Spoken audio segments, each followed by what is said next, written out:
Hey guys, welcome back to Fantasy Tip. My name is Julian, and in today's episode, we're going to be continuing our series of videos talking about each individual NHL team and their players' fantasy relevance for the upcoming season. Before we get started, guys, please leave a like, subscribe, hit that notification bell. I'm trying to get to 1,000 subscribers this year, so every subscription helps. So let's jump right into the Chicago Blackhawks lines. And on the first line, we have DeBrincat, Kirby Dach, and Patrick Kane. On that second line, we have Dominik Kubalik, Jonathan Toews, and Dylan Strome. On that third line, we have Brendan Hagel, Kurashev, and Tyler Johnson. On that fourth line, there are a lot of options because the Chicago Blackhawks have a lot of players, but I have Nylander, Gaudette, and Connolly. On defense, they got DeHaan, Jones, McCabe, Murphy, Caleb Jones, and Ian Mitchell. In nets, you got Marc-Andre Fleury and Kevin Lankinen. Without further ado, guys, let's jump right into the first player on our list. That first player is Patrick Kane, who's ranked 13 on Yahoo's fantasy rankings. That rank definitely makes sense for a guy as great as Patrick Kane, who had 66 points in 56 games last year.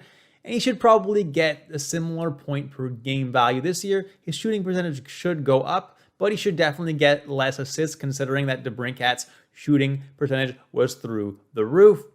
Which brings me right to my next guy, Alex DeBrincat, and his shooting percentage was over 20% last year. There's no way in hell he's going to do that again. He had 32 goals in 52 games. That's really, really, really high. DeBrincat's shooting percentage was definitely high, so that's going to go down his total goals.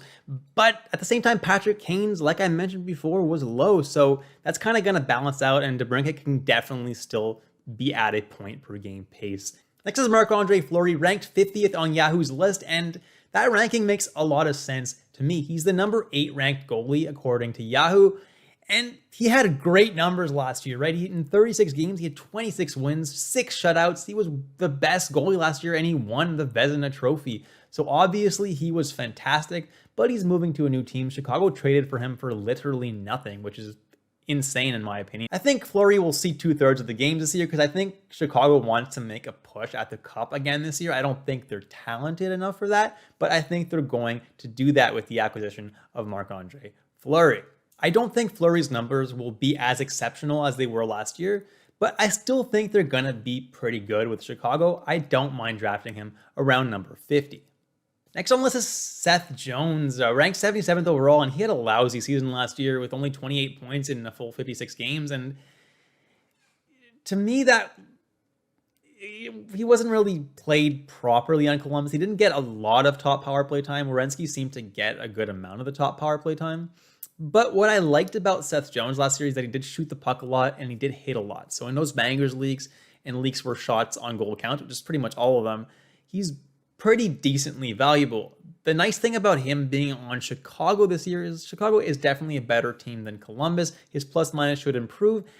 And he's going to get every single opportunity for offense in Chicago. He's going to be that guy on the top power play. He's going to be their go-to number 1 defenseman. They gave him so much money to play for Chicago. There's no way in hell that they're not going to utilize this guy in the best way possible. I like Seth Jones, and I think he's going to get at least 50 points this season, if not more. Next is Kevin Lankinen, ranked at 82 on Yahoo's list, and that seems a little high for me. He's the number 18th ranked goalie, and we don't really know what the goalie split's going to be like in Chicago, but I think Fleury's going to get the majority of the starts. That you don't get a guy like Fleury and not play him the majority of the starts, right? So at best, like absolute best, I see Lankinen getting 50% of the starts, but Fleury's a much better goalie than Lankinen. Even though Lankinen does have a promising future, I see Fleury getting minimum 60% of the starts. And Lankinen's just too highly ranked at this range for me to consider drafting him. Next is Dominik Kubalik, ranked 130, who last year got 38 points in 56 games. And without any top power play time really at all last year, that's pretty impressive. The guy really was shooting well, was scoring a lot of goals, and looked pretty good all over the ice. The crazy thing is his career shooting percentage. I understand that he only played, 1 or 2 other seasons, but it's 15%. And last year it was 10.9. So his numbers could actually go up this year. He's not my favorite option in the world, but around that rank, you can't really go wrong with Dominik Kubalik. Next is Jonathan Toews, ranked 179. And last year he didn't play for some reason. We don't really know why. I think it's because he didn't want to play because of COVID. He seemed to be, kind of scared of that. So the year before, though, he had 60 points in 70 games. He had a really huge year. If he can get back to that form, Jonathan Toews is an absolute steal at this rank.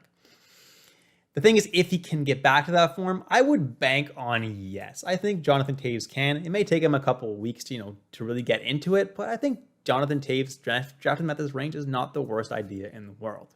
Next is Kirby Dach, ranked 182 in 18 games last year. He got 10 points. Unfortunately, he was limited to just those 18 games last year because of that wrist injury he suffered in the World Juniors, not even in the tournament, in the pre-tournament, which was unfortunate for him. He missed most of the NHL season and missed the whole World Junior Championship, which was really unfortunate.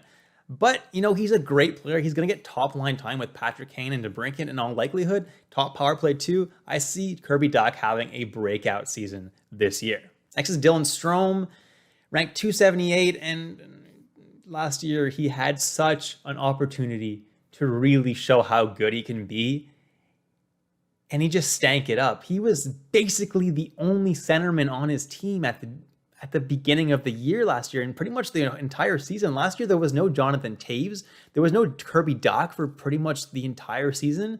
The only competition he really had was Pius Suter, and Pius Suter blew him out of the water. Strome looked pathetic and didn't even get a point every 2 games playing, top center role. It's really sad. He had a lot of power play time too, and he just couldn't do anything with it. This is a big reason why I'm avoiding Dylan Strome this year. He's going to have a lower role, and how is he going to do better with a diminished role? The only other guy I would consider even looking at in Chicago is Connor Murphy. He's a pretty solid defenseman, pretty good all categories around. Doesn't get a whole lot of points, but if you need someone in categories league to just, keep you afloat in a bunch of categories like hits, shots, blocks, Connor Murphy is a pretty decent defenseman for that. All right, guys, you've reached the end of the video. Thank you so much for watching all the way through. Please leave a like, subscribe, hit that notification bell. Really appreciate all of your support, guys. Until next time, guys, stay safe, stay healthy, and I'll catch you in the next episode of Fantasy Tipped.